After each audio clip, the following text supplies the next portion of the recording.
प्रधानमंत्री नरेंद्र मोदी ने अपने इस मंत्रिमंडल विस्तार के जरिए जहां कई समीकरणों को साधने की कोशिश की है, उनमें उन लोगों को भी इनाम मिला है जिन्होंने अपनी पार्टी तोड़कर बीजेपी की मदद की या दूसरे दल को छोड़कर भारतीय जनता पार्टी में शामिल हो गए।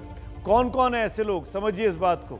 मध्य प्रदेश में कमलनाथ की सरकार को गिरवाने वाले उस वक्त के दिग्गज कांग्रेसी राहुल गांधी के करीबी ज्योतिरादित्य सिंधिया को आज मोदी मंत्रिमंडल में कैबिनेट मंत्री का पद मिल गया है, यानी उनको इनाम दे दिया गया है। उनका जो डील हुई थी वो डील आज चरितार्थ हो गई। वहीं शिवसेना से होकर कांग्रेस में जाने वाले और फिर कांग्रेस से बीजेपी में आने वाले नारायण राणे, जो कि महाराष्ट्र के मुख्यमंत्री भी रह चुके हैं, उनको भी कैबिनेट मंत्री बनाया गया है।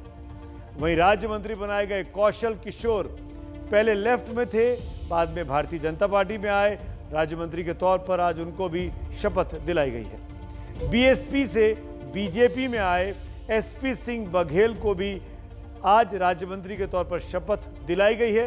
यूपी से आते हैं। इसी तरीके से झारखंड में आरजेडी की राजनीति करने वाली अन्नपूर्णा देवी यादव को भी पाला बदलने का, यानी बीजेपी में आने का आज फायदा मिला है, वो मंत्री बनाए गए हैं। देखिए, दल बदलकर बीजेपी का कमल खिलाने वाले मंत्रियों पर हमारी ये खास रिपोर्ट। मैं ज्योतिरादित्य माधवराव सिंधिया। मैं नारायण राणे ईश्वर की शपथ लेता हूँ। बहुत बहुत बधाई। सर्वप्रथम हमारे प्रधानमंत्री नरेंद्र मोदी जी को कि उन्होंने मुझे अपने परिवार में आमंत्रित किया।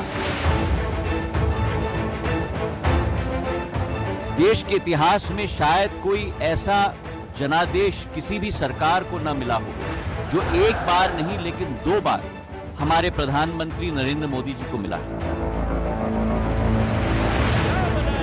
देश की जनता इस असहिष्णुता के माहौल से मुक्ति पाना चाहती है और अच्छे दिन कब आएंगे ये प्रश्न देश की जनता करना चाहती है। कांग्रेस छोड़कर बीजेपी को मध्य प्रदेश की सत्ता का तोहफा देने वाले ज्योतिरादित्य सिंधिया को आज बीजेपी ने इनाम दे दिया। सिंधिया मंत्री बन गए, वो भी कैबिनेट मंत्री। मैं ज्योतिरादित्य माधवराव सिंधिया ईश्वर की शपथ लेता हूं।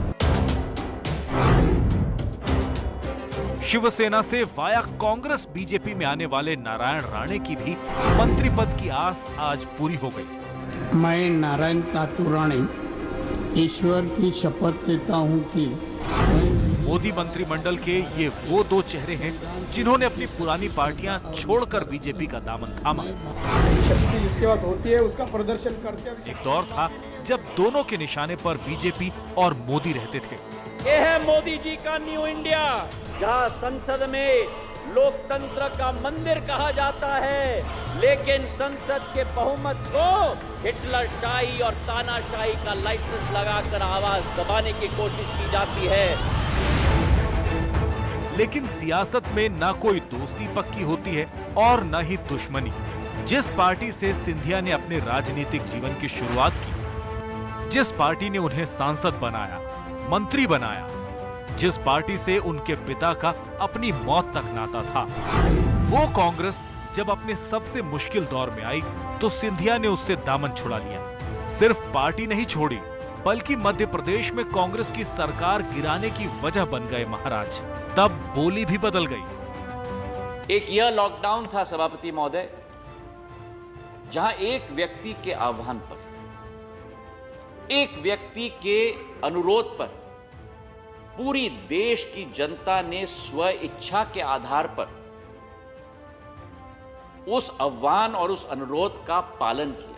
और एक वो लॉकडाउन था सभापति महोदय 1975 में जो इमरजेंसी लागू की गई थी, जिसके आधार पर देश की जनता पर थोपा गया था और पूरे देश को जेल खाना बनाया गया था। ज्योतिरादित्य सिंधिया को मंत्री बनाकर प्रधानमंत्री ने एक तीर से 2 निशाने लगाए हैं। एक तो सिंधिया को मंत्री बनाकर कांग्रेस के बागी नेताओं को ये संदेश दे दिया है कि बीजेपी में बाहर से आए नेताओं का खूब सम्मान होता है, और दूसरा मध्य प्रदेश में अपनी ताकत को और मजबूत करना। बाकी कांग्रेस को मिर्ची लगी वो बोनस है। मध्य प्रदेश के एक युवा नेता महाराजा ज्योतिराज सिंधिया को अपने मंत्रिमंडल में जगह दी, लेकिन दुर्भाग्य इस देश के दलितों का, थावरचंद गहलोत दलितों के सबसे बड़े नेता थे, भारतीय जनता पार्टी के कैबिनेट मंत्री थे, उनको कैबिनेट से हटा के राजा महाराजाओं को जगह दी जा रही है। दुर्भाग्य इस भारत का। कांग्रेस की तरह शिवसेना के जख्मों पर भी बीजेपी ने आज नमक लगा दिया। ये नमक है नारायण राणे को मंत्री बनाने का। बाला साहेब के आशीर्वाद से मुख्यमंत्री बनने वाले राणे ने 2005 में शिवसेना छोड़ी थी। उद्धव ठाकरे से राणे का 36 का आंकड़ा है। शिवसेना छोड़कर राणे कांग्रेस में गए थे और राज्य सरकार में मंत्री भी बने थे, लेकिन कांग्रेस का ग्राफ नीचे गया तो राणे बीजेपी में चले आए। राणे को मंत्री बनाकर अब बीजेपी शिवसेना को टारगेट कर रही है। बीजेपी और शिवसेना की तलखी राणे के पक्ष में तो आ गई, साथ ही कोंकण इलाके में उनका प्रभाव बीजेपी के लिए फायदे का सौदा है। नारायण राणे की गिनती बड़े मराठा नेताओं में होती है और मराठा आरक्षण को लेकर घिरी महाराष्ट्र सरकार पर हमला करने के लिए शिवसेना के कट्टर विरोधी राणे को मंत्री पद की पावर दे दी गई है। हाथ का साथ छोड़कर कमल खिलाने वाले सिंधिया और राणे को बीजेपी ने हाथों हाथ लिया है। सत्ता के साथ वक्त भी बदल जाता है, लेकिन कुछ चेहरे ऐसे हैं जो बदलती हुई सत्ता के साथ भी नहीं बदलते।